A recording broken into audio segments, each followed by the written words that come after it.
Muy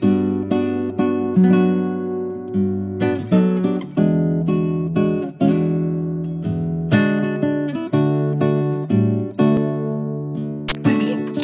Buenas noches, bienvenidos y bienvenidas a la cuarta tertulia en APC 2021, Psicoanálisis Situado. En cada encuentro se nos renuevan las ganas de conversar para pensar, ¿sí? Para continuar pensando con otros, con otras. Y en esta ocasión elegimos, como para animar el intercambio, un texto de Enrique Torres titulado Del psicoanálisis y la política. Este texto está publicado en la revista Docta 2020, el año pasado, la revista Docta llamada Lazos Sociales. Y es un artículo, si lo han leído en parte o si lo han leído de manera total, y si no, realmente es imperdible, porque tiene una profundidad y una riqueza en las articulaciones, digamos, de la teoría de Freud y de Lacan, para dar cuenta o para poder pensar el sujeto del inconsciente y lo político. Bueno, como hemos hecho en otras tertulias, vamos a, en un comienzo, tomar un tiempo para escuchar una entrevista que va a estar a cargo de María Eugenia Fisore. María Eugenia es psicoanalista de la Asociación Psicoanalítica de Córdoba y coordina en la institución la Comisión de Admisión y Promoción de Miembros.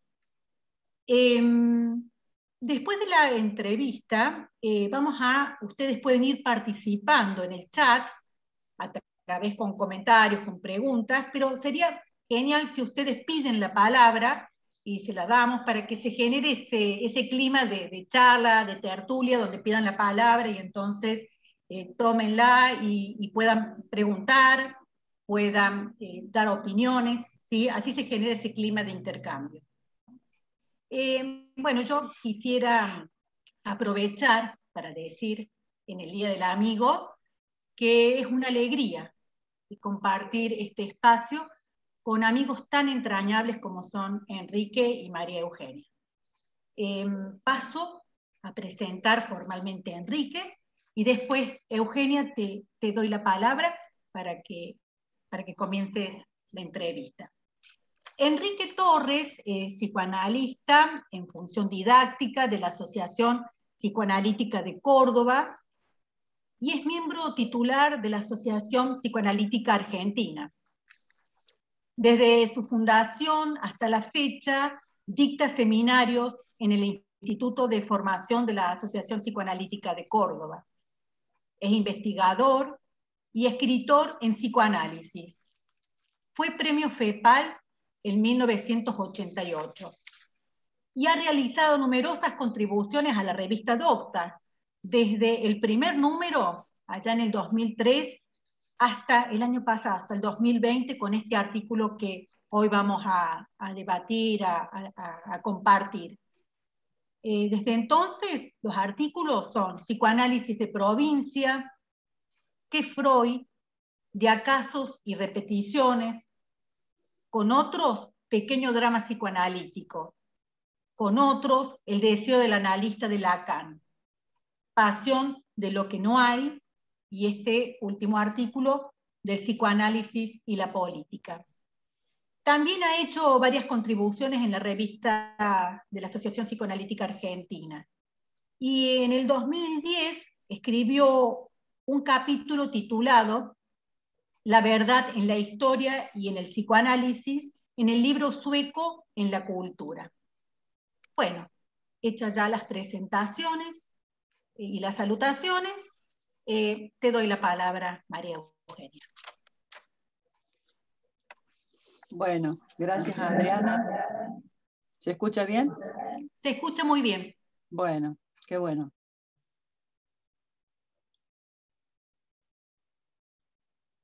No se oye. Ahora Sonido. Estás muteada. Están todos muteados. Ahora sí, ahora sí. Bueno, les decía que estoy muy contenta de estar acá y bueno, vamos a conversar con Enrique Torres. Enrique Torres es un nombre fundamental del psicoanálisis en Argentina y en Córdoba.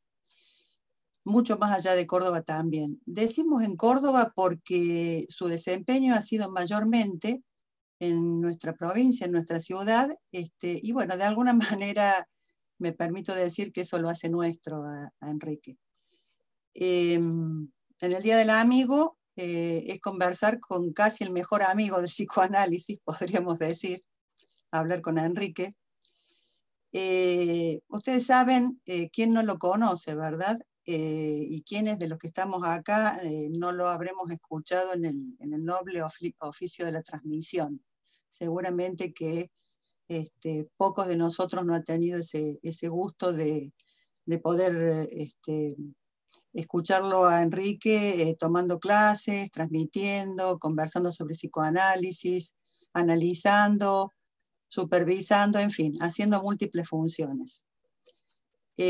Todos estos desempeños seguramente que han sido hechos con damos prueba de que ha sido hecho con una rigurosidad y una precisión notables y con un compromiso realmente envidiable y admirable. Bueno, primero Enrique ha recorrido el psicoanálisis freudiano, de cabo a rabo, más tarde el lacaniano. Y antes de detenernos en este trabajo escrito que comentaba Adriana sobre del psicoanálisis y la política, nos vamos a detener y vamos a aprovechar esta oportunidad de tenerlo acá con nosotros y vamos a detenernos a hacerle algunas preguntas que habitualmente no solemos hacer. Me parece importante, Enrique, que nos cuente cómo encontró usted a Lacan. Venía transitando el escenario freudiano, y que nos cuente un poquito cómo fue ese encuentro con Lacan, si lo buscó, si lo encontró, si tuvo algún efecto agalmático, cómo se introdujo a este autor y psicoanalista tan notable como Lacan. Bueno, ante todo, muchas gracias para Adriana y para Eugenia por esta presentación. Es realmente emocionante las cosas que se pueden escuchar. Y para contarles un poco mi recorrido, digamos, tendríamos que remontarnos a los años 70. En los años 70 yo vivía en Buenos Aires y hacía una formación intensiva freudiana, paralela a la oficial que cursaba en la APA, y ya en algunos aspectos divergentes entre esa formación intensiva freudiana y lo que escuchaba en la APA, porque el programa, dominado en ese entonces por la hegemonía kleiniana, discrepaba con los fundamentos freudianos y Freud ocupaba más bien un segundo lugar. En ese tiempo tuve claramente un maestro en Freud, que fue Ricardo Abenbrook, fallecido hace poco, al comienzo de este año. Y además tuve el honor de sucederlo, tanto en Córdoba como posteriormente en Suecia. En Córdoba porque Ricardo había iniciado viajes regulares y periódicos donde enseñaba, supervisaba y transmitía a un grupo de gente que después formó una institución, en su momento que fue el CEP, que ha sido muy reconocido en Córdoba durante muchos años. Bueno, en esa tarea primeramente lo sucedí a él, a Ricardo Abenbrook. Y también tuve el honor de sucederlo en Suecia, a donde él había estado, y en su regreso me propuso si quería continuar esa experiencia, y así lo hice.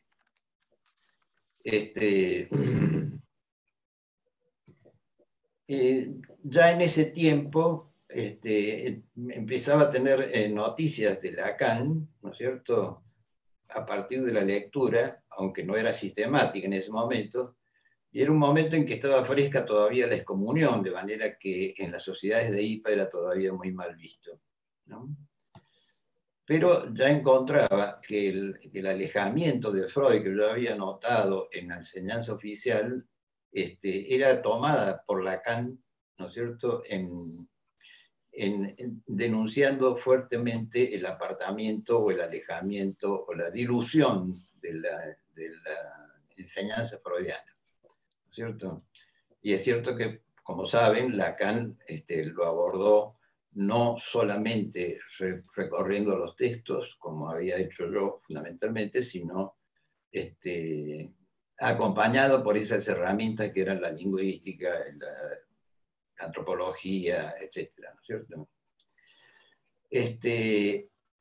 A finales de los años 70 estuve, como dije, en Suecia, donde había un grupo de gente que se iniciaba en la práctica psicoterapéutica fundamentalmente, y donde de todas maneras se palpaba ya el interés que concitaba las noticias, digamos, que llegaban de París, de Lacan.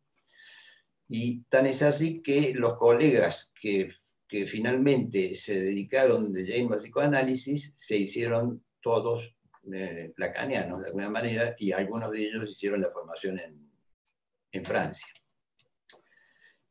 Tuve la oportunidad también de volver a Suecia en el año 98, y en esa corta estadía que estuve allí, todas mis charlas y conferencias transmitían de lleno ya la enseñanza de Lacan. O sea que en esos 20 años, del 78 al 98, mi conversión ya había sido plena, ¿no es cierto? Maestros en Lacan no tuve uno, sino varios, ¿no es cierto? Algunos de ellos directamente con una transferencia personal, presencial, diríamos ahora, especialmente con algunos analistas que viajaban de Buenos Aires y que daban cursos iniciales aquí en la APC. Entre ellos Daniel Rodríguez, Miguel Levy y algunos otros. Y al mismo tiempo, en esos años, ya comienzo de los 80, participé incluso en los primeros pasos de las otras escuelas lacanianas que se estaban formando en Córdoba, especialmente en ese tiempo lo que se llamaba el Ateneo Psicoanalítico, que finalmente resultó ser Leol, algunos encuentros con gente de la École Lacanienne, y más adelante incluso con Beatriz Aronovich en lo que se llamó Psicoanálisis en el Siglo, esa institución. Pero antes de continuar, quiero recordar que en estos días, en estas precisas fechas de fines de julio, estamos cumpliendo el 40 aniversario de la fundación de la APC. Es decir, hace exactamente 40 años, en julio del 81, en el Congreso Internacional de Helsinki, en Finlandia, quedó reconocida la Asociación Psicoanalítica en ese momento como grupo de estudios. Yo estuve presente allí, también estaba Diego Rapela, otro de los fundadores de la asociación. De manera que quería aprovechar para recordarles este acontecimiento, ¿no es cierto?, que nos involucra de alguna manera a todos. Ahora, volverme lacaniano a tiempo completo, sin dejar de ser freudiano, lo alcancé en el momento en que me autoricé a enseñarlo yo mismo, retomando una práctica de enseñanza que había ejercido desde los comienzos con Freud. Esto fue ya en los 90, época en la que hice además un tramo de análisis didáctico, de análisis con un lacaniano. No didáctico, no se llama didáctico, sin duda, ¿no? Al mismo tiempo fue incorporando la clínica lacaniana, ¿cierto?, con las continuidades y diferencias que se podían perfilar entre la enseñanza, entre la clínica freudiana y la lacaniana, ¿cierto? O sea, a la revelación del inconsciente, que era el objetivo freudiano, Lacan agregaba el objetivo de empujar a saber las consecuencias de ese develamiento, y incluyendo lo que nadie quiere saber, es decir, la castración, fundamentalmente, que no es la falta de pene, sino el estar privado de un goce absoluto, de un goce infinito, pérdida de lo que nunca se tuvo, pero que se sueña, por así decir, retrospectivamente, desde la constitución del sujeto del inconsciente, ¿no es cierto?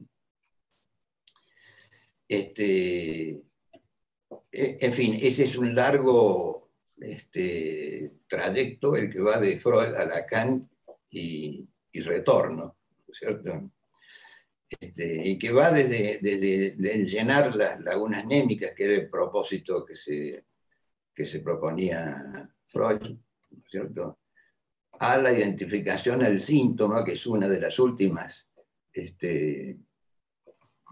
aportaciones de Lacan a un tema que siempre lo preocupó, que fue el del final de análisis, ¿no es cierto?, en el cual se distinguió francamente, claramente, del final de Freud, ¿no es cierto? Esta identificación del síntoma, que sería mejor llamarlo al núcleo del fantasma, es decir,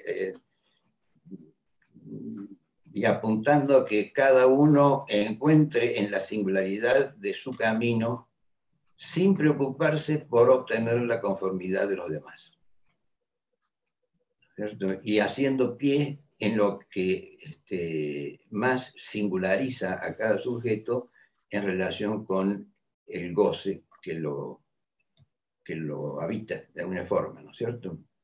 Y esa cuestión que es fundamental, ¿no es cierto?, de seguir su propio camino, y siguiendo su propia singularidad, sin preocuparse por obtener la conformidad del discurso ambiente, ¿no es cierto?, es lo que incluso se llamó, en Lacan lo mencionó, como el saldo cínico que puede tener cada final de análisis, apuntando estrictamente, ¿no es cierto?, a esa relativa indiferencia respecto de lo que cada uno puede conservar de sí, ¿no es cierto?, independientemente del discurso que sostiene y que lo ha sostenido, que lo ha constituido de alguna manera, ¿no es cierto?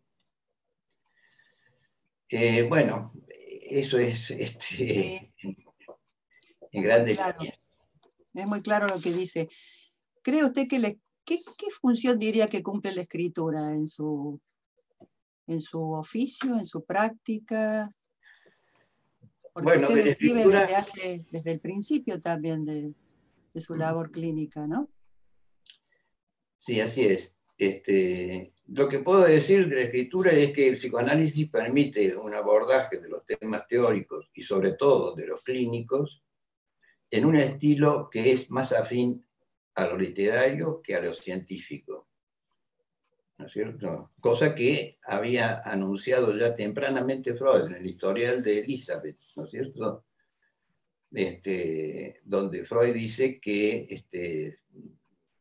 se asombra un poco él mismo que sus escritos tengan el estilo, digamos, de un escrito literario más que científico. Pero afirmaba que eso se debía no a una intención particular de su parte, sino al objeto que era, su objeto de estudio, digamos, ¿no es cierto? O sea, en definitiva, la vida, la historia, las vicisitudes y las trayectorias distintas que tiene una vida humana, ¿no?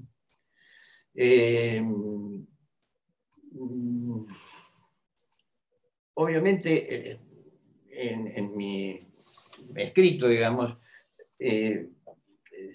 no he podido prescindir nunca de la necesidad de darle algún giro que cobrara un valor estético literario, digamos, en el tema que me dedicaba a transmitir. De todas maneras, lo que indudablemente trasunta todo lo que he escrito y publicado es que late en todo eso, el anhelo, lamentablemente no alcanzado, de ser un verdadero escritor. Bueno, siga intentando, sigue intentando. Enrique, vamos al tema del trabajo que nos ocupa, que es del psicoanálisis y la política. Este meduloso escrito que nos ha regalado Adocta y que, bueno, que es un orgullo realmente tenerlo allí. ¿Qué le parece si pensamos allí, hablando de la subjetividad, lo tenemos a Lacan, pero también lo tenemos a Foucault? Y sabemos que uno y otro han sido contemporáneos, cada uno ha sido un acontecimiento para la época, y cada uno de ellos generó discursividades que fueron y siguen siendo ejes en el pensamiento occidental. ¿Podríamos hacer algo así como un contrapunto entre el sujeto en Lacan, el sujeto en Foucault? Sí, cómo no. Lo que sí quería adelantar que obviamente no vamos a tener la posibilidad de tocar, sino de refilón, todas las cosas que han sido desarrolladas en ese escrito tan largo que salió, ¿no es cierto? De manera que, sí, este es un aspecto puntual que incluso no está especialmente desplegado, digamos, en el artículo, y es la relación de Lacan con Foucault, no la relación personal, sino la de sus ideas, que es lo que nos interesa, ¿no es cierto? Y en particular, en qué puntos se distinguen y en qué puntos podemos encontrar coincidencias o cruzamientos, por lo menos, en los que ambas enseñanzas se puedan coincidir, digamos, ¿cierto? Es decir, en primer lugar, la concepción del sujeto podemos sintetizarla, la de estos dos autores, en el sentido de que en Lacan el sujeto está ligado al significante, mientras que en Foucault está ligado al poder. La ligazón entre el sujeto y el significante, bueno, es ya un clásico, ¿no es cierto?, de la enseñanza lacaniana, ¿no es cierto?, donde está definido el sujeto como un efecto de la implantación del significante en lo viviente, ¿cierto? Y Lacan lo asocia muchas veces al sujeto cartesiano, ¿no es cierto? Y de hecho, dice que el sujeto del inconsciente es el sujeto cartesiano, al mismo tiempo que es el sujeto de la ciencia, ¿no es cierto?, de la ciencia moderna, que coincide con la época de Descartes también, ¿no es cierto? Ahora, se distingue, obviamente, se distingue francamente de Descartes, al que visita interminablemente a lo largo de todos sus seminarios, ¿no es cierto?, en el sentido de que no se trata de un yo que piensa, que produce pensamientos, sino que sencillamente hay pensamientos. Y eso es lo que da cuenta del inconsciente, en lo cual es bastante freudiano. Freud lo que dice del inconsciente es que son pensamientos, ¿no es cierto? Y en Lacan también el sujeto es un sujeto sujetado a las leyes del lenguaje que imprimen la castración, ¿cierto? No como falta de pene, sino como la privación de un goce absoluto, de un goce infinito, y al mismo tiempo la imposición de una imposibilidad, de un imposible en el arranque. El imposible es el que el que media, digamos, entre la cosa y la palabra, entre la madre entendida como un equivalente de la cosa, la madre no como la mujer del padre, que es, por lo tanto, no prohibida, sino imposible. Es decir, que desde ese punto de vista, el incesto, digamos, no es tanto o no es solo lo que está prohibido, sino que es imposible en su base, ¿cierto? El saldo de esa castración simbólica, primaria, fundante, etcétera, es el deseo, ¿cierto? Y con él la creación de una ilusión, de una ilusión que recrea míticamente tanto a ese goce que nunca se tuvo como a esa madre primordial, ¿no es cierto? Y la prohibición, entonces, la prohibición edípica, llamémosle por su nombre, procura, ¿no es cierto?, la tarea de un duelo de lo que nunca se tuvo, en realidad, ¿no es cierto? Y la prohibición, al mismo tiempo, reafirma el deseo y le imparte una especie de mandamiento, ¿no es cierto? El deseo de alguna forma es, como dice Lacan por ahí, es a la orden. O para verlo más claro, en una frase de Lacan, de Seminario de la Angustia, dice claramente, ¿no es cierto?, la ley que prohíbe a la madre impone desearla. Es decir, hay un cruzamiento constituyente entre la ley y el deseo, que hace que el deseo también esté de alguna manera supeditado a una imposición o a una permisión, ¿no es cierto?, como en este caso que acabo de señalar. No obstante esto que acabo de decir, siempre perdura un cierto margen de libertad, en el sentido de que no todo es asimilable al discurso del otro, ni a la red simbólica, y ese no todo es remiso a integrarse en un proyecto comunitario.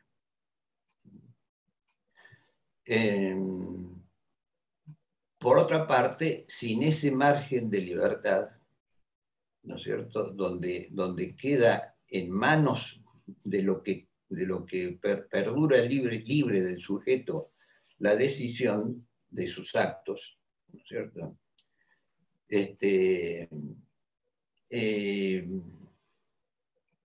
No solamente, digamos, se sostiene como aquello que no todo es incluible en una organización comunitaria, ¿no es cierto?, sino como aquello que puede, por esa misma razón, oponerse o subvertirse o librarse del discurso imperante, que en nuestra época, por cierto, es el discurso del amo en su versión capitalista, ¿verdad?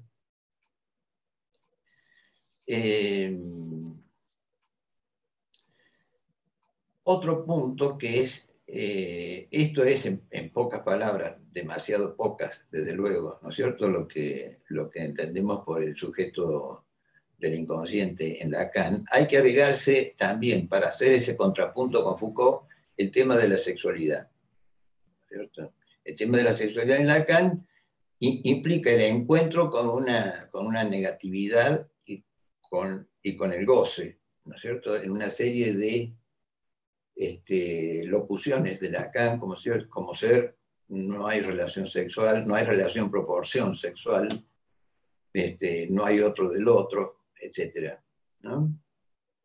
Con lo cual se indica que ese no todo, que tanto insiste en esa lógica controversial de Lacan, en la lógica del no todo, que opone a la lógica del todo, ¿no es cierto?, se refiere fundamentalmente o se construye fundamentalmente en relación a la sexualidad y a la afirmación de que en la sexualidad hay un no todo fálico, ¿no es cierto? Que digamos, todo el desarrollo, digamos, del sexo, ¿no es cierto? La historia psicoanalítica de la sexualidad a partir de Freud, fundamentalmente, ha girado en torno a lo fálico.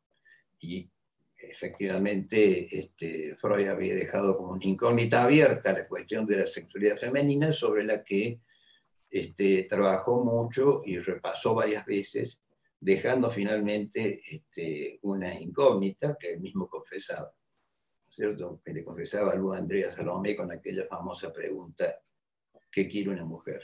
¿No? Ese no todo fálico da lugar a un otro goce que se llama goce del otro, es un goce inefable, despojado de la palabra, despojado de toda mensura, de toda medida y de toda posibilidad de predicación por la palabra, y que desde ese punto de vista es inconmensurable. Y ese inconmensurable es lo que soporta la no existencia de la relación sexual en la medida en que es precisamente inconmensurable con lo que tenemos de medida común, que es lo fálico. Al mismo tiempo, estos son apenas bocetos, ¿no es cierto?, de un tema altamente extenso y complejo, ¿no es cierto? Pero simplemente quería señalar esto como una de las diferencias importantes que tiene con Foucault, ¿no es cierto? O sea, la sexualidad femenina, esencialmente, y por otra parte, la cuestión de la pulsión de muerte, conceptos que están ausentes en la obra de Foucault. Bien. Como andamos de tiempo, si quiero, Bueno, dos palabras sobre respecto de Foucault, ¿no es cierto? bueno, dijimos dale, que la dos cuestión del palabras. sujeto está ligada al poder, y más específicamente en la terminología Foucaultiana, al biopoder o al anátomopoder, que también se menciona como la sociedad disciplinaria, ¿no es cierto? Ese biopoder, ¿no es cierto?, implanta disciplinas e instituciones. Por ejemplo, el hospital, la cárcel, el manicomio, y también saberes nuevos, ¿no es cierto?, en la época clásica, digamos, como es la psiquiatría, la pedagogía, y donde incluye también al psicoanálisis.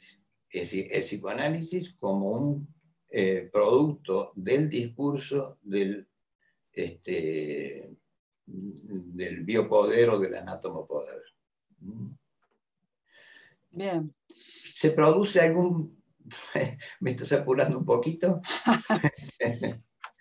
No Porque soy yo, pero bueno, me apuran a mí también, pero no, siga. Hay una suerte de viraje también en Foucault, ¿no es cierto?, en el último tiempo, en los últimos cursos, hermenéutica del sujeto, los anormales, etcétera, los últimos cursos que daba en el Collège de France, donde hace una especie de arqueología del placer. Obviamente Foucault no distingue entre placer y goce, tampoco Freud lo hace, que lo hace Lacan, ¿no? Y donde excava, por así decir, en esa arqueología, las pautas del placer antiguo, en el mundo romano y en el mundo griego, donde había un amo, el amo antiguo, ¿no es cierto?, que predicaba y proponía, ¿no es cierto?, lo que se llamaba el cuidado de sí, y al mismo tiempo las prácticas ascéticas, dietéticas, gimnásticas, etc. ¿Cierto? Hasta que el cristianismo, estoy citando a los piques, ¿no es cierto?, Foucault, hasta que en el cristianismo, en el siglo III o IV aproximadamente, se impone la sumisión a la ley, ¿no es cierto? Donde entonces el mundo de los placeres tiene que estar sometido de alguna forma a las prescripciones y a las prácticas, ¿no es cierto?, de la religión, sobre todo la confesión, por ejemplo, etcétera, ¿no es cierto? Entonces, lo que parece postular finalmente Foucault es una especie de rebelión ante este encasillamiento que producía ese giro que se produjo con el cristianismo, de manera de promulgar, digamos, una especie de liberación sexual, pero que tiene como particularidad el hecho de que lo que se llaman las tecnologías del self o tecnologías del yo, que en definitiva se trata de la posibilidad de rehacerse, de crearse como una obra de arte a sí mismo, ¿no es cierto? Eso es, de alguna manera, lo que discrepa francamente, ¿no es cierto?, con la doctrina lacaniana, en el sentido de que, en definitiva, esto vuelve a reinstaurar la existencia de un yo autónomo, un yo que puede dirigir sus pensamientos y que puede gobernar su deseo, ¿cierto? Y al mismo tiempo, con respecto a la sexualidad, Foucault habla del dispositivo de la sexualidad como siendo creada la sexualidad por el discurso, ¿cierto? Y bueno, finalmente ignora prácticamente lo que hace al goce femenino. De manera que el contrapunto sería básicamente en esas líneas, en esas distinciones. Está bien. Bueno, realmente es muy claro lo que ha dicho en poco tiempo. Voy a empalmar dos preguntas, articularlas porque se presta, digamos, esto, ¿no? Usted en el trabajo se detiene particularmente en el tema de los discursos. Sabemos que esta es una de las novaciones en Lacan, y que Lacan dice que el discurso capitalista no es un discurso en tanto disuelve los lazos sociales. Nos gustaría que se explaye un poquito sobre esto, del discurso capitalista, del no lazo social en ese discurso, y cómo podríamos pensar dentro del neoliberalismo actual, que usted lo ubica como una variante del capitalismo, el neoliberalismo actual, cómo podríamos pensar el derrotero del sujeto, del amor, de la intimidad y de la soledad, por decirle alguna de los rasgos de los que podemos pensar al sujeto en el mundo neoliberal, ¿no?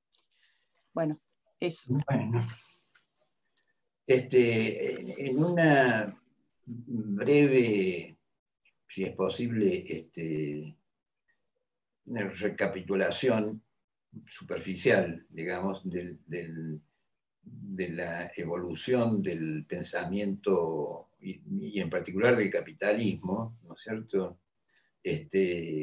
Ha habido un deslizamiento desde el discurso del amo moderno, ¿no es cierto?, donde de alguna forma se había transformado, ¿no es cierto?, el discurso del amo antiguo, la relación del amo y el esclavo, a una nueva modalidad parecida a aquella, no la misma, entre el capitalista y el trabajador y el proletario, ¿no es cierto? Se fue produciendo un deslizamiento, un cambio, digamos, en los modos de implantarse ese discurso, ¿no es cierto? Y que jugó en favor del empoderamiento, digamos, de lo que se llama el discurso universitario, que es el discurso fundamentalmente de la ciencia, es el discurso del saber, que solamente se dedica al saber, ¿no es cierto? Y que apunta la ciencia, apunta a un para todos, ¿no es cierto?, y a una homogeneización de los goces. Tendríamos que decir previamente, ¿no es cierto?, que el lazo social sinónimo del discurso, ¿no es cierto?, se aboca en realidad siempre a una regulación de los goces, a una regulación del goce social, ¿cierto? Entonces, lo que predica de una forma el discurso de la ciencia es una homogeneización de los goces, ciencia que ha estado siempre congénitamente adherida al capitalismo, ¿cierto? Es decir, la ciencia moderna y el capitalismo, más o menos tenemos 200 o 300 siglos de ciencia, ¿no es cierto?, y 200 de capitalismo y 100 de psicoanálisis, ¿no? Ahora, en ese deslizamiento, en esos corrimientos, se produce finalmente una retorsión y una instauración del llamado discurso capitalista que, como bien marcaste, Eugenia, es en realidad un mal llamado discurso, puesto que el discurso, como digo, como dije, son las formas en que se establecen los lazos sociales y la regulación de los goces, ¿cierto? Entre este nuevo discurso capitalista, ¿no es cierto?, más bien apunta a la disolución, en la medida en que no tiende a articular al sujeto con las otras personas, sino con los objetos. Es decir, los objetos de la producción de la ciencia o de la tecnociencia son aquellos que imperan absolutamente, digamos, sobre las organizaciones sociales y sobre los sujetos en particular, ¿no es cierto? Esa transformación del discurso del amo en el discurso capitalista, llamado discurso capitalista, implica la caída o el hundimiento de los significantes amo, ¿no es cierto?, y la entronización del sujeto en el comando del discurso, ¿no es cierto? Esa es una inversión que se produce en el discurso del amo y que es decisoria en cuanto a las consecuencias que trae aparejado. Una de ellas es precisamente el apagamiento, el hundimiento o la degradación de los ideales que acompañan a los significantes amos, ¿no es cierto?, y que tienen una estrecha relación con con el nombre del padre, digamos, ¿no es cierto? Es decir, es paralelo a la declinación o a la decadencia de la función paterna o del padre simbólico, etc. ¿No es cierto?, que Lacan ya había tempranamente denunciado, digamos, en 1938. Entonces, esa exaltación, digamos, del sujeto al comando del discurso es lo que se conoce, en definitiva, en nuestra sociedad actual como es el individualismo, ¿no es cierto?, el narcisismo, o como llama Collet Soler, el narcinismo, ¿no es cierto?, que es un cinismo no como el de Diógenes, ¿no es cierto?, como de Diógenes el cínico, que en todo caso se sublevaba, ¿no es cierto?, contra un amo verdadero que era Alejandro Magno, ¿no es cierto?, sino el narcisismo en el que solamente cada uno tiene que buscar su propio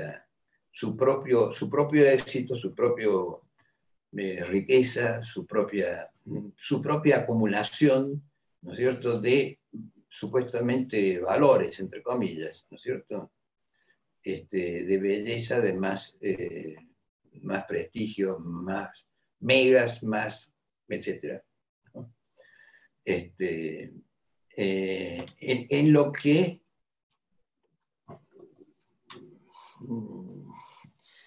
en nuestro país y recientemente se ha cobrado, digamos, la consigna de la meritocracia, ¿no es cierto? Eso está estrechamente articulado, digamos, en esta modalidad del discurso, ¿no es cierto? Y entonces me he permitido hacer una pequeña alteración en ese vocablo y a la meritocracia llamarle moritecracia. Es simplemente un cambio de vocales, ¿no? del ordenamiento de los vocales.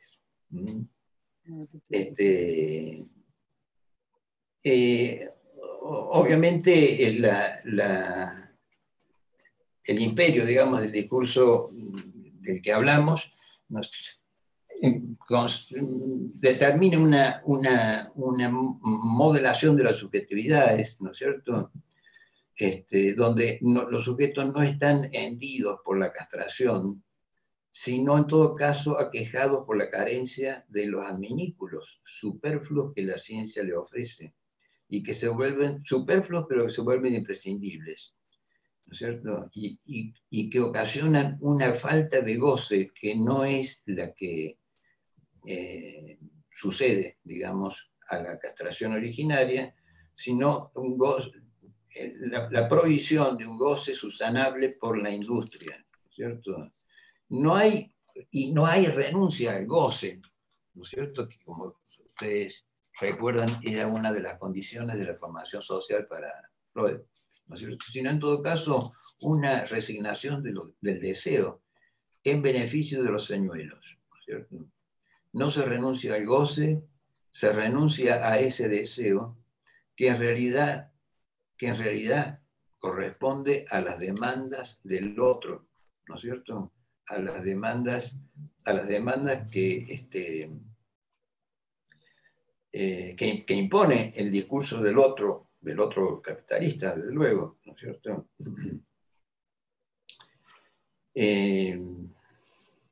De manera que con este apagamiento del deseo, de lo cual vemos, por otra parte, las consecuencias clínicas, ¿no es cierto?, a veces en esas situaciones en las que falta el sentido o no se logra cumplir con los propósitos que el discurso impone, ¿no es cierto?, de éxito, de belleza, etcétera, ¿no es cierto? Eso es una de las consecuencias de el agotamiento, digamos, del sujeto en pos del cumplimiento de las demandas que emanan, digamos, de este discurso, ¿no es cierto? Entonces, eso obliga a pensar como psicoanalistas en aquello que no es colectivizable. Lo que ya mencioné anteriormente, ¿no es cierto? Ese no todo integrable en una comunidad, ¿no es cierto? Y lo que no es capitalizable es el acto analítico. El acto analítico, como tal, no redunda en un beneficio para el agente del discurso analítico, o sea, el analista. No redunda en un beneficio, obviamente es poniendo aparte lo que puede ser el honorario del analista, que es otra cosa en el sentido de que eso es lo que sustrae, en todo caso, al analista de la posibilidad de gozar del analizante, ¿no es cierto? Y que en todo caso goza de lo que el analizante le paga. Pero en el acto analítico en sí, no hay nada que redunde en beneficio, no hay nada que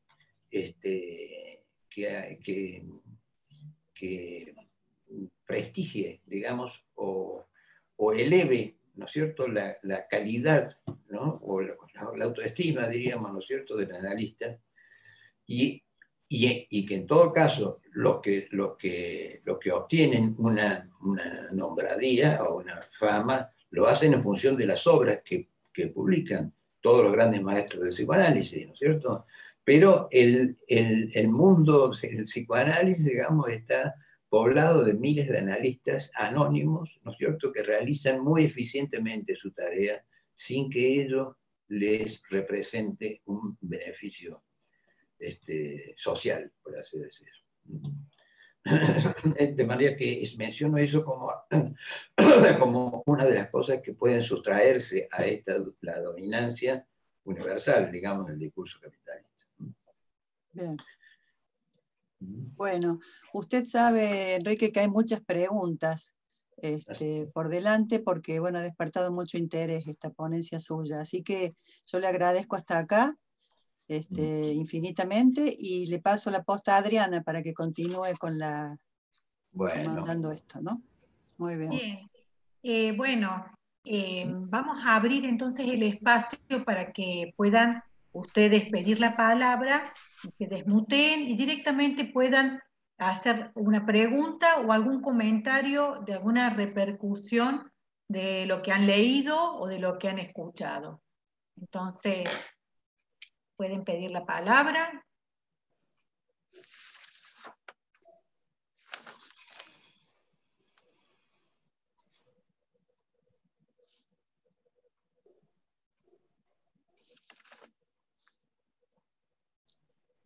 Bueno, yo me quedé pensando en esto que escribió el doctor de la explotación de uno mismo, ¿no? Que es ayuda por el sentimiento de libertad. A mí se me hizo muy interesante porque creo que con los pacientes, bueno, al menos en esta época de la pandemia, una de las cosas que yo empecé a observar muchísimo fue que ahora el trabajo es mucho mayor estando en su casa. Es impresionante de que pueden trabajar 10 horas, 12 horas sin tener como una vida propia, ¿no? Y justamente pensando en estas ideas que usted está diciendo, ¿no? Como por buscar el éxito, ¿no? Otros que se han ido al extranjero y que se han quedado lejos de sus familias también, pero por esta búsqueda del éxito, ¿no? Y que internamente pues sufren muchas cosas hasta físicas, ¿no? Como estas cuestiones psicosomáticas, ¿no? Que es un comentario nada más que quería hacer.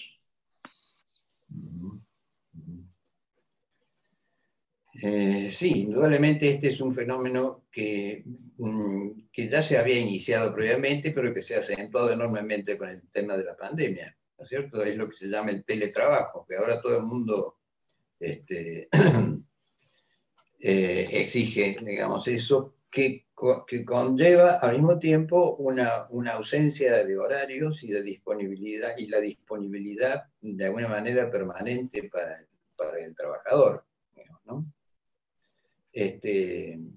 Ahora, al mismo tiempo,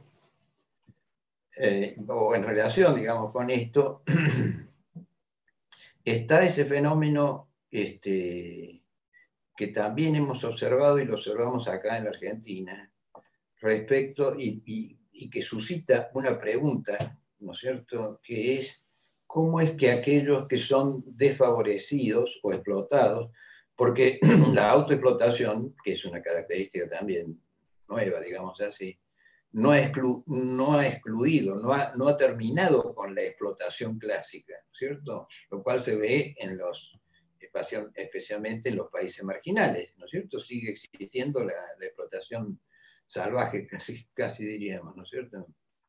Ahora, hay un fenómeno al mismo tiempo, diríamos, sociológico en principio, ¿no es cierto?, de que los grupos o las clases menos favorecidas suelen al mismo tiempo inclinarse para defender a aquellos que los explotan, ¿no es cierto?, para defender o votar a aquellos que lo han desfavorecido.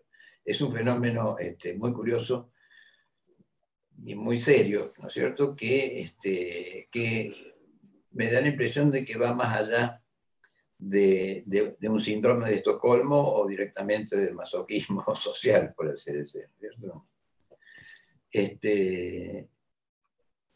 Tengo la impresión de que está basado en una especie de novela familiar, sí, que puedo aplicar esa frase, digamos, y esa novela, ¿no es cierto?, a un fenómeno sociológico. Tal vez es un atrevimiento esto que estoy diciendo, ¿no es cierto? Pero novela familiar en el sentido de que de alguna manera nos sentimos todos, de alguna forma, como si fuéramos o quisiéramos ser hijos de padres más prominentes o más ricos o más prestigiosos, ¿no es cierto? O afortunados, ¿no? Me lleva a pensar en esta cuestión que un poco atrevidamente he titulado como la novela familiar, ¿no es cierto?, de la sociedad, que es lo que se ha encarnado de alguna manera, ¿no es cierto? Quiero decir, la pregnancia que existe, por ejemplo, en la clase media argentina, de que somos europeos desterrados, ¿cierto?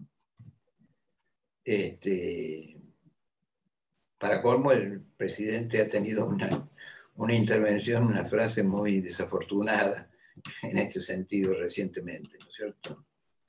Que, en fin, de todas maneras, tiene que ser cotejada con sus actos de gobierno, no solamente con lo que dice. Pero aparte de esto, creo que esa es una me refiero desde luego a la frase que supongo que todos conocen, ¿no es cierto?, que tuvo el presidente respecto de nuestra descendencia de los barcos y ¿no? Esa descendencia de los barcos es nuestra descendencia europea y nuestra sensación social, ¿no es cierto?, de que somos europeos desterrados, ¿no es cierto?, y que soñamos de alguna manera con... Yo creo que eso no es ajeno con la dificultad que tiene la Argentina de forjar un espíritu, digamos, nacional más afincado, digamos. Diría un nacionalismo bien entendido. El nacionalismo puede tener muchas variantes muy perniciosas, digamos, ¿no es cierto? Pero un nacionalismo entendido en la cuestión de la... de la defensa de lo nacional y no de lo contrario, que es lo que se observa, ¿no es cierto?, que es una depreciación por lo nacional, especialmente de las clases dominantes o de los poderes reales económicos, ¿no es cierto?, de los cuales Capusotto, voy a hacer otra aportación desde lo que se dice, ¿no es cierto? Capusotto ideó una frase muy, muy precisa, ¿no es cierto? Es decir, se creen dueños de un país que detestan, ¿cierto? Esto es algo que lamentablemente padecemos los argentinos. Y ya que, bueno, he incluido un poco involuntariamente en estas digresiones que se refieren más a la política nacional, al fin y al cabo utilicé, como recuerdan, un concepto, o importé, digamos, no sé si demasiado audazmente, una idea psicoanalítica que es lo de la novela familiar, ¿no es cierto? Bueno, para incursionar en algunos fenómenos de la política nacional, ¿no es cierto? Y con la esperanza de darle algún viso, digamos, psicoanalítico, algún esclarecimiento psicoanalítico, ¿no? Bueno. Quiero señalar, no, es que quiero señalar una cosa importante.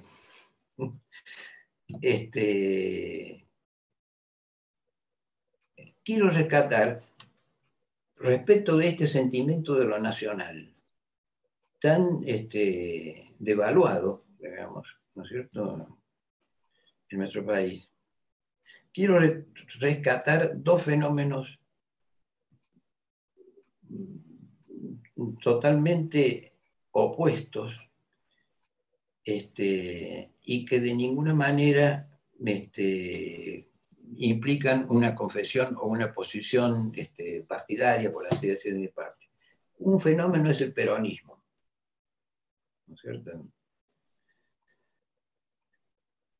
En el cual asienta, digamos, de alguna manera, un cierto sentimiento nacional, ¿no es cierto?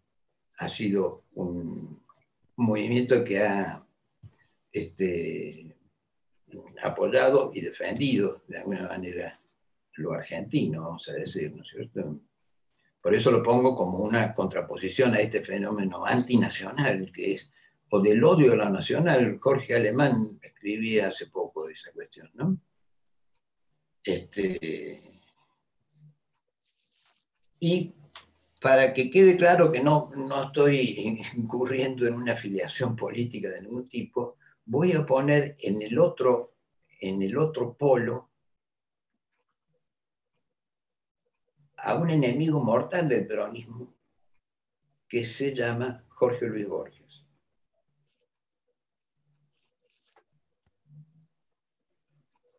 Y de lo que quiero subrayar de estas polos aparentemente tan inconciliables es que en ambos se da la posibilidad de que una singularidad argentina, ¿no es cierto?, devenga un hecho universal.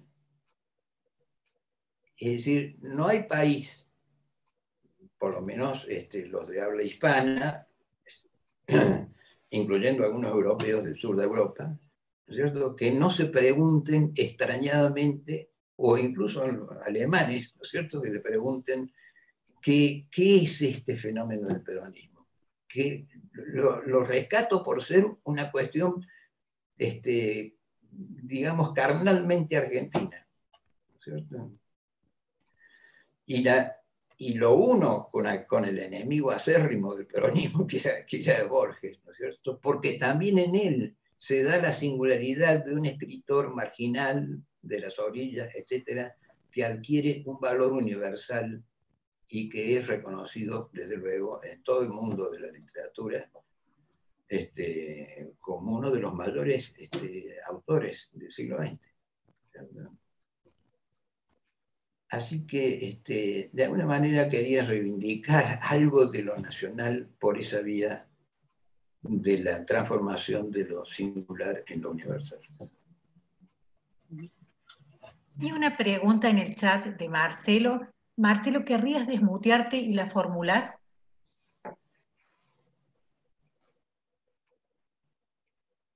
¿Dónde estoy? Ahí. Dale, Marcelo. No me encuentro. Bueno, No, pero se te ve bien, ¿eh? Se te ve, podés. Se te ve y se te Pregunta. escucha bien. ¿Escuchan? ¿Ahora me Sí, escuchan? sí. Bueno, Sí, sí, te porque no escuchamos bien. Esto que decía el doctor Torres respecto al posicionamiento del sujeto respecto al discurso de la sociedad, al discurso del capitalismo. ¿Cómo lo piensa a esta situación respecto a las situaciones de las sociedades feudales y respecto a las sociedades donde existió el socialismo real?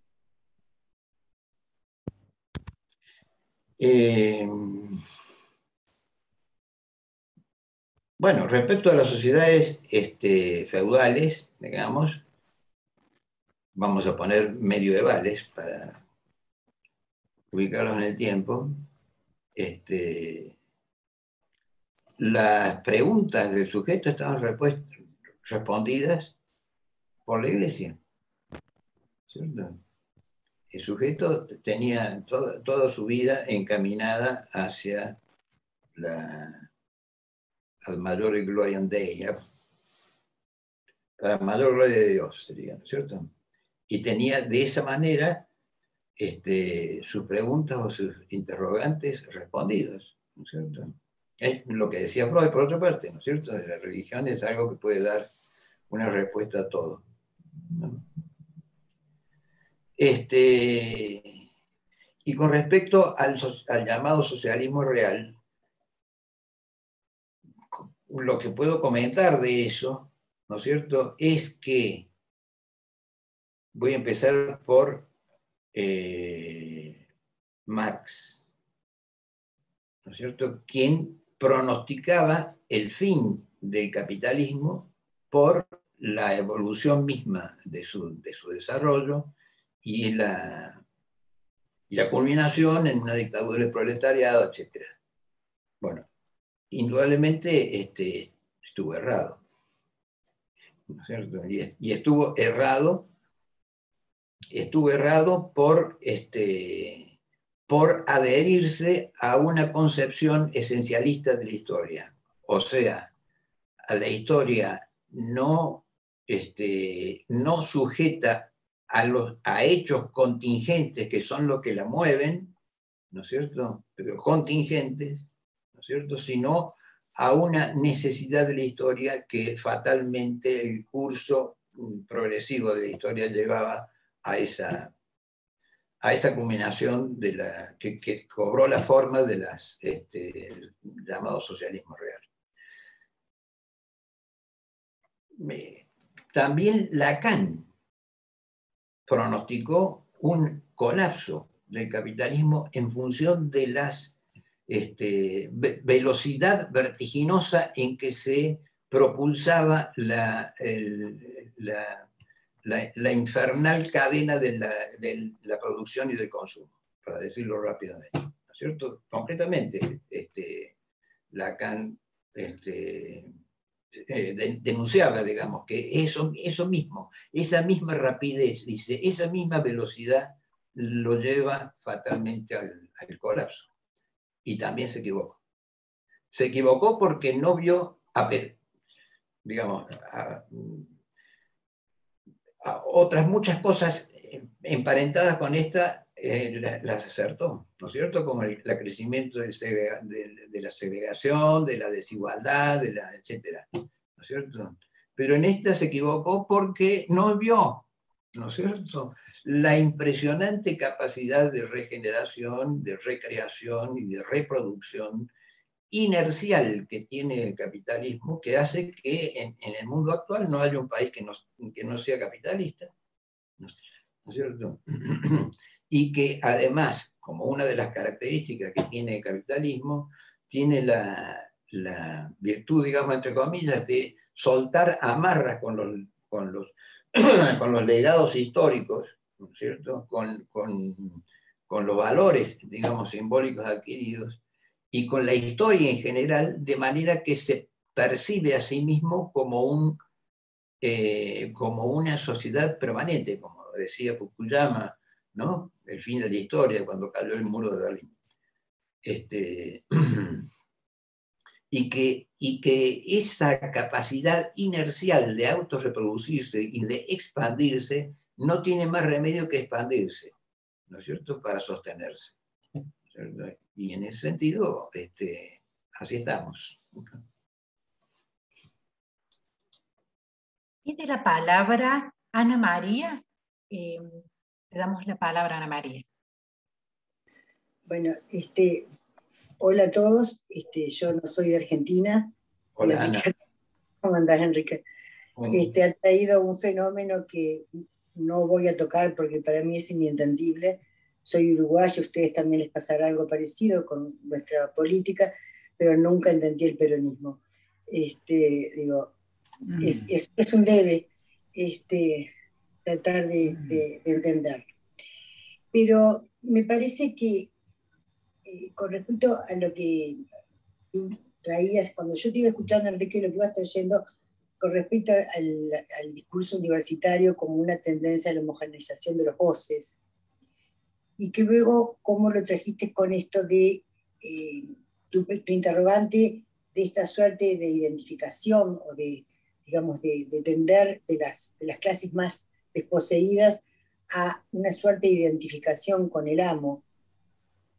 Yo le preguntaba si no hay algo que tiende el discurso capitalista, digamos, como todo, si hay alguna posibilidad de sustraerse del discurso, sea universitario o sea el discurso, digamos, que tiende a uniformizar los voces. Y si en esa tendencia del desposeído a, digamos, como a dar su voto, a legitimar, digamos, a sus amos, no hay una tendencia humana de sobrevivencia. O sea, como frente a la amenaza de quedar realmente tachado, o sea, de la no existencia, porque ya no estamos acá con el proletariado, estamos con la no existencia, con los excluidos, con los que caen del sistema. Bueno, no hay más que nunca que ahí yo creo que hay una posibilidad del capitalismo y del neoliberalismo de reciclarse permanentemente. Como que yo dijera, es proporcional a los excluidos, a la amenaza de ser excluidos, de ser tachados, a los CNN, a los sin nombres, sería como proporcional a una tendencia a quedar uniformizado como una ilusión de quedar atado y sujetado a un discurso que te radica de por sí. Un poco la frase gatopardesca, ¿no? De cambiemos algo para que todo siga igual. Que es, un poco, ¿no? Como que, no sé si es homologable a la novela familiar, o más bien como algo donde se entrelaza. Está sujetado a un discurso social, al sujeto del inconsciente con el discurso, digamos, con las relaciones de poder que Foucault también describe. Y hay otra cosa que, y te dejo para que hables tú, Enrique, digamos que yo lo escuché en un congreso que no recuerdo, pero que vino alguien de Córdoba que me encantaría volver a encontrarme, una mujer que traía como que frente a la caída de los grandes relatos, de los megarrelatos, había uno que no había caído y que mantenía su total vigencia, y creo que un poco es lo que estamos asistiendo, que era el relato colonizador. Esa tendencia a la colonización, digamos, bueno, es esto, ¿no? O sea, que tiene mucho de homogeneizar los voces, de uniformizar, y de no permitir justamente esa identificación al síntoma, autorizarse a no contar con la aprobación de muchos. Y bueno, esto por supuesto también el riesgo, pero dejo acá, que pueden tener los institutos o cualquier discurso, digamos, los institutos de formación de los analistas, de reproducir esto que por un lado denunciamos. Gracias, Enrique. Bueno, desde luego que suscribo totalmente lo que decís, Ana María, y solamente, bueno, podría agregar un hecho que vos marcaste, ¿no es cierto?, que es la marginalización extrema, ¿no es cierto?, de las clases desposeídas, y el anhelo de reintegrarse en el sistema capitalista, ¿no es cierto? Es decir, una de las tragedias del sistema capitalista, ¿no es cierto?, es que a todo esto se agrega la desocupación, la falta de trabajo, y la gente más marginada reclama ser incluida, reclama que los exploten, porque es la manera de sobrevivir, ¿no es cierto? Es triste, pero es así, y es una de las razones por las cuales tenemos lamentablemente mucho tiempo de capitalismo y no tenemos categorías políticas, ideológicas o filosóficas para pensar en un después del capitalismo. Porque se presenta como que siempre ha sido así, en un fenómeno ahistórico, como que siempre ha sido así y siempre va a seguir siendo. Cristina. Sí, yo quería, no sé si creo que es una pregunta, ¿no? Vos decís en tu artículo en un momento una frase bastante marxista, en donde el proletario no puede ser ignorante. Y entonces yo pensaba, si en esto que vos decías, el no ser ignorante está relacionado con la libertad.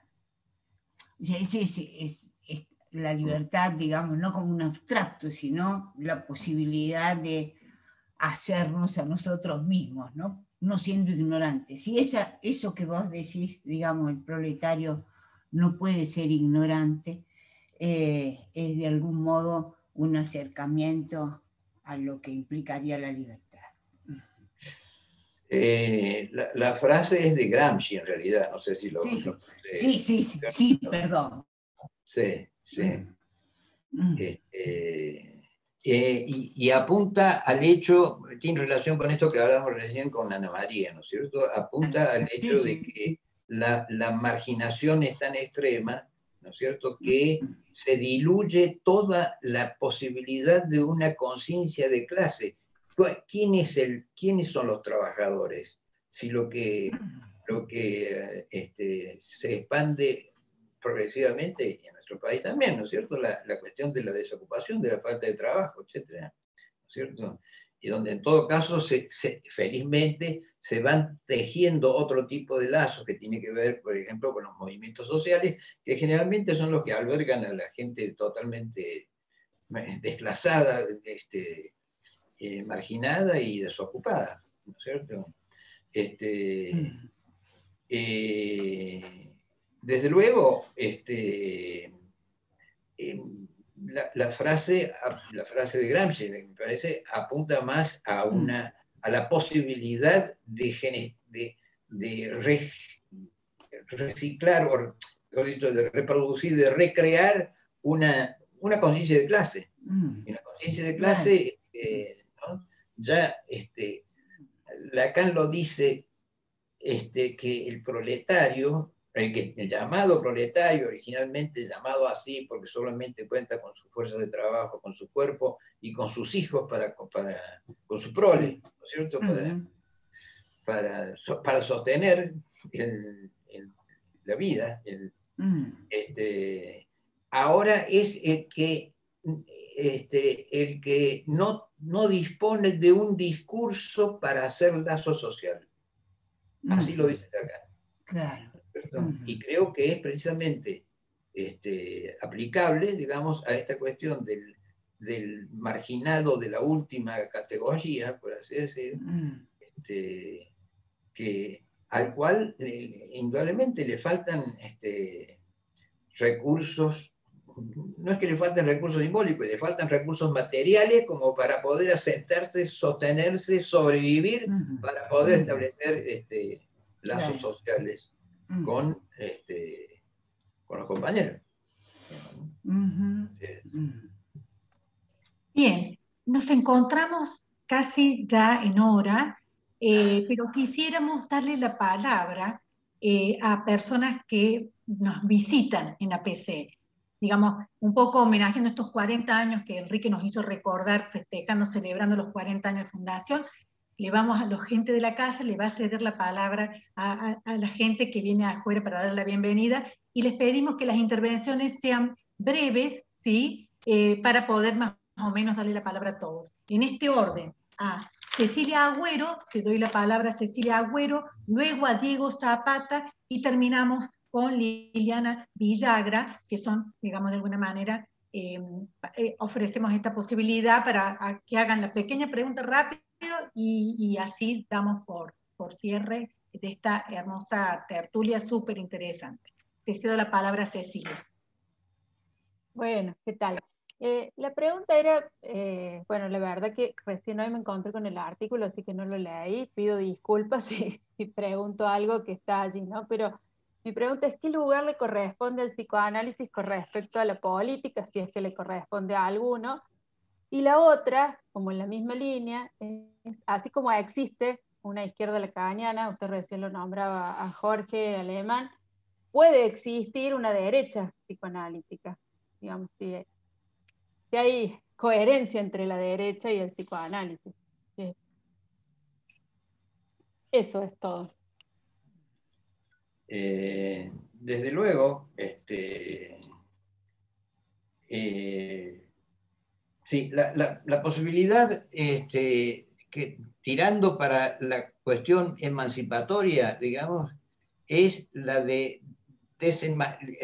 al psicoanálisis le está de alguna manera reservada la posibilidad de desenmascarar el discurso del amo, que impera en la sociedad en general y en el capitalismo acentuadamente, ¿no es cierto?, y en favor del discurso analítico, que apuesta a la singularidad y a la denuncia, precisamente de que no siempre hay un no todo integrable en la conformación de una sociedad, que siempre hay un punto de excepción de fuera, digamos, y que en ese lugar es donde donde podemos ubicar, digamos, el sujeto psicoanalítico, el sujeto del inconsciente, ¿no es cierto? El sujeto en general, ¿no? Así que eso es lo que podría contestarle. Lo demás, bueno, es psicoanálisis y política, bueno, es el tema general del trabajo, indudablemente.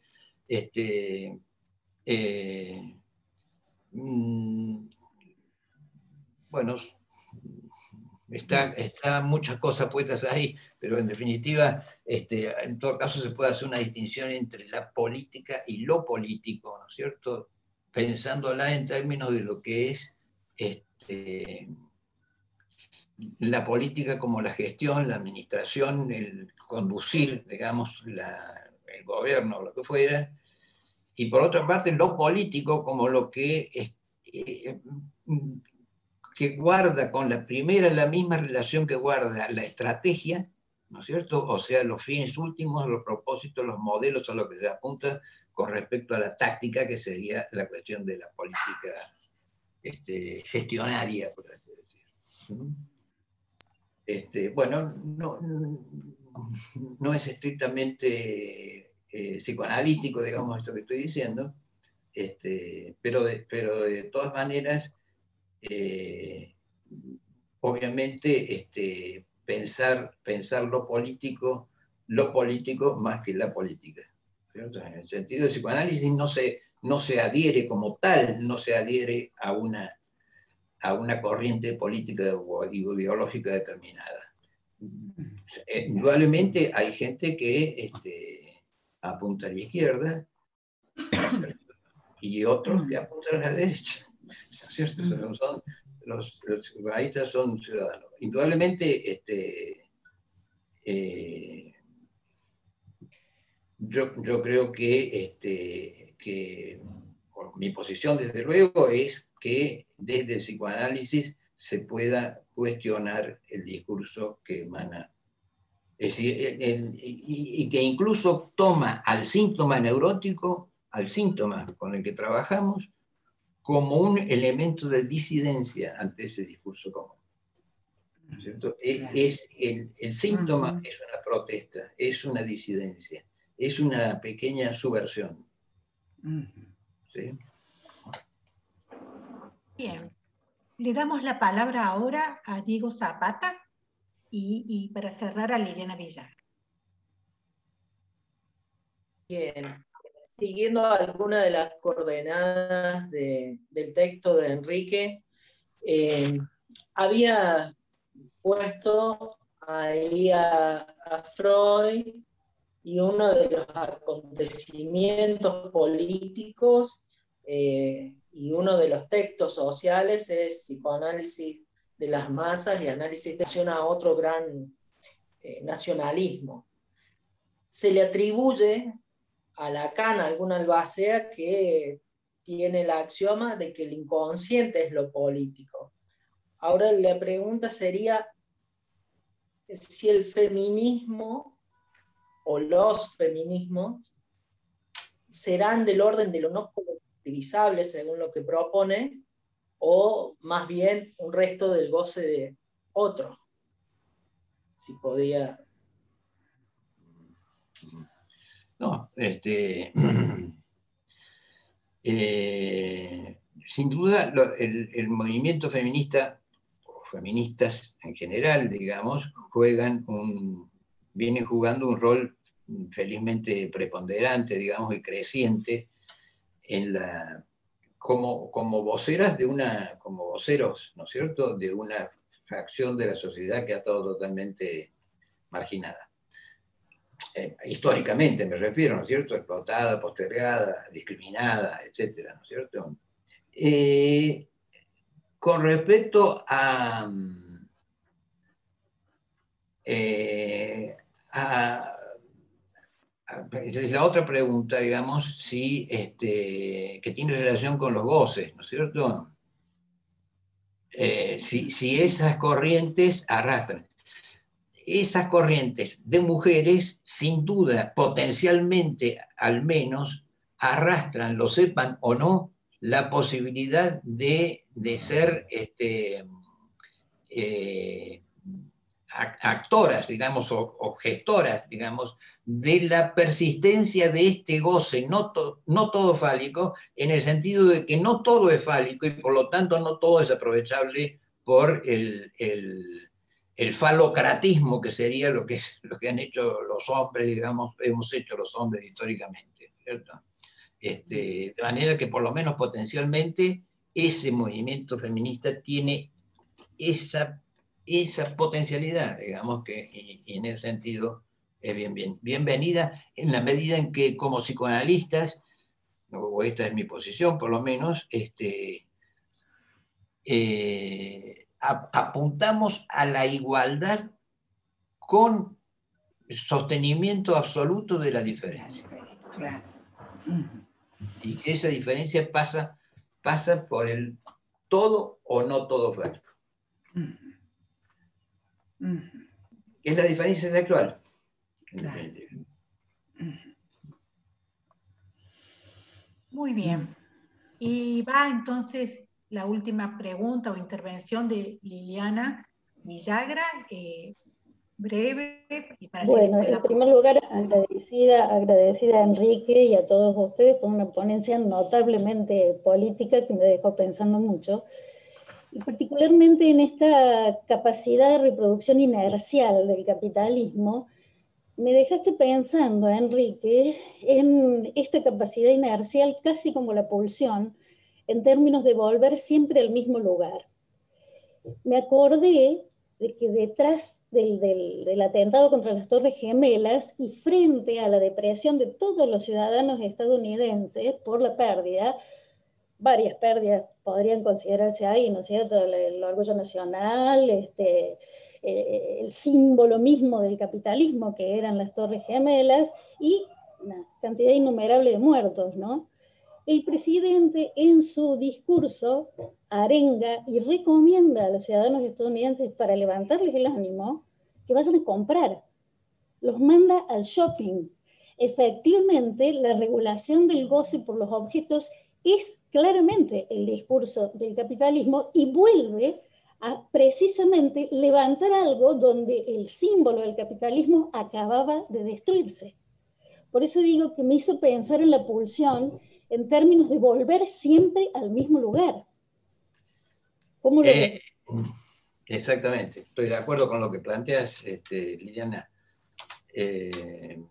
Efectivamente, esta cuestión de esta capacidad de reciclarse, de regenerarse, de expandirse, etcétera, tiene indudablemente un carácter pulsional. Pulsional. Hasta de pulsión de muerte, como toda pulsión, por otra parte, ¿no es cierto? Si se quiere, ¿verdad? En el sentido, pero lo quiero decir en el sentido de que ese elemento de autonomización pulsional, ¿no es cierto?, va incluso más allá de lo que entendemos habitualmente como la codicia del capitalista.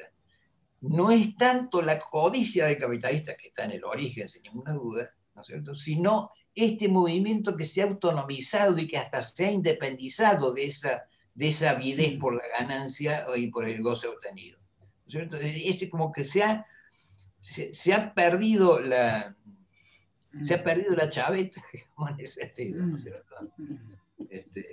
Así que comparto, y desde luego, ¿no es cierto?, las arengas del 2001, bueno, era revivar el consumo, y ahora con la pandemia la desesperación es revivar el consumo, y en el 2008, en 2009, salvar a los bancos. Todos estuvieron de acuerdo. Todos los países del mundo de cualquier color, todos estuvieron, salvemos a los bancos. Y salvaron a los bancos, y lo que quedaron pagando. Como siempre, la segregación y la marginación es creciente. es creciente. Es creciente y escandalosa, ¿no es cierto? Esto que se dice, que hay 8 o 10 tipos que tienen la misma riqueza que la mitad del mundo, habla suficientemente de eso. Muchísimas gracias, Enrique, por esta presentación, por este artículo tan potente. Muchísimas gracias también acá a la participación, a María Eugenia por las preguntas, por traer, digamos, estas reflexiones, ayudar a reflexionarnos. Y también agradecer a cada uno de ustedes por la escucha, por la participación en el chat. Y bueno, creemos que esta es la mejor manera de celebrar los 40 años de APC, digamos, justamente con uno de sus miembros fundadores de APC, hoy trayendo, digamos, todos estos aportes, y también, bueno, con gente de APC, candidatos, miembros, egresados, y también con gente invitada que viene de otros lugares, ¿sí? De otras instituciones, que me parece que esa es la riqueza del intercambio interinstitucional que también a nosotros como institución nos enriquece.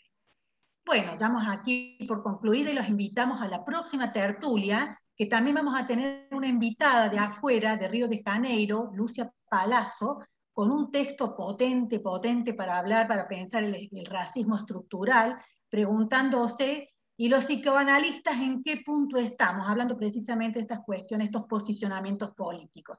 Desde ya, a invitados, les vamos a hacer llegar esa invitación, con un texto que ha escrito Lucia, lo hemos traducido al español, pero bueno, vamos a trabajar también esta cuestión de lo bilingüe, con traductor y demás, así que desde ya invitados. Muchísimas gracias por la escucha, por la participación, por estar. Gracias a todos. Gracias Enrique. Chao, chao. Gracias Euge, gracias a todos. Chao, chao. Gracias a todos por estar. Gracias, Enrique.